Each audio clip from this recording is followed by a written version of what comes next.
दुर्गा का निरूपण सिंह पर सवार एक देवी के रूप में की जाती है। दुर्गा देवी 8 भुजाओं से युक्त हैं, जिन सभी में कोई न कोई शस्त्रास्त्र होते हैं। उन्होंने महिषासुर नामक असुर का वध किया। महिषासुर इक्वल्स महिष जोड़ असुर इक्वल्स भैंसा जैसा असुर करती हैं। हिंदू ग्रंथों में वे शिव की पत्नी दुर्गा के रूप में वर्णित हैं। जिन ज्योतिर्लिंगों में देवी दुर्गा की स्थापना रहती है उनको सिद्धपीठ कहते हैं। वहां किए गए सभी संकल्प पूर्ण होते हैं। माता का दुर्गा देवी नाम दुर्गम नाम के महान दैत्य का वध करने के कारण पड़ा। माता ने शताक्षी स्वरूप धारण किया और उसके बाद शाकंभरी देवी के नाम से विख्यात हुई शाकंभरी देवी ने ही दुर्गमासुर का वध किया, जिसके कारण वे समस्त ब्रह्मांड में दुर्गा देवी के नाम से भी विख्यात हो गई। माता के देश में अनेकों मंदिर हैं, कहीं पर महिषासुर मर्दिनी शक्तिपीठ तो कहीं पर कामाख्या देवी। यही देवी कोलकाता में महाकाली के नाम से विख्यात और सहारनपुर के प्राचीन शक्तिपीठ में शाकंभरी देवी के रूप में ये ही पूजी जाती हैं। हिंदुओं के शक्ति सांप्रदाय में भगवती दुर्गा को ही दुनिया की पराशक्ति और सर्वोच्च देवता माना जाता है। शाक्त सांप्रदाय ईश्वर को देवी के रूप में मानता है। वेदों में तो दुर्गा का व्यापक उल्लेख है, किंतु उपनिषद में देवी उमा हेमूति उमा हिमालय की पुत्री का वर्णन है। पुराण में दुर्गा को आदिशक्ति माना गया है।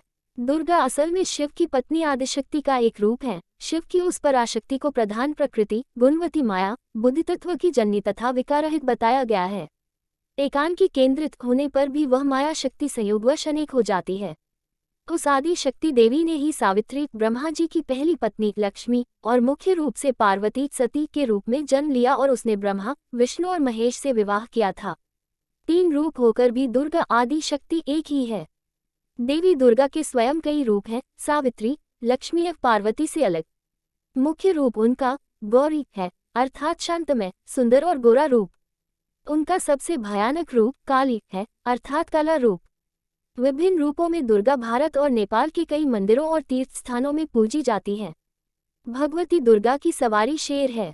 मार्कंडेय पुराण में ब्रह्मदेव ने मनुष्य जाति की रक्षा के लिए एक परम गुप्त परम उपयोगी और मनुष्य का कल्याणकारी देवी कवच एवं व देवी सुख बताया है और कहा है कि जो मनुष्य इन उपायों को करेगा वह इस संसार में सुख भोग कर अंत समय में बैकुंठ को जाएगा। ब्रह्मदेव ने कहा कि जो मनुष्य दुर्गा सप्तशती का पाठ करेगा उसे सुख मिलेगा।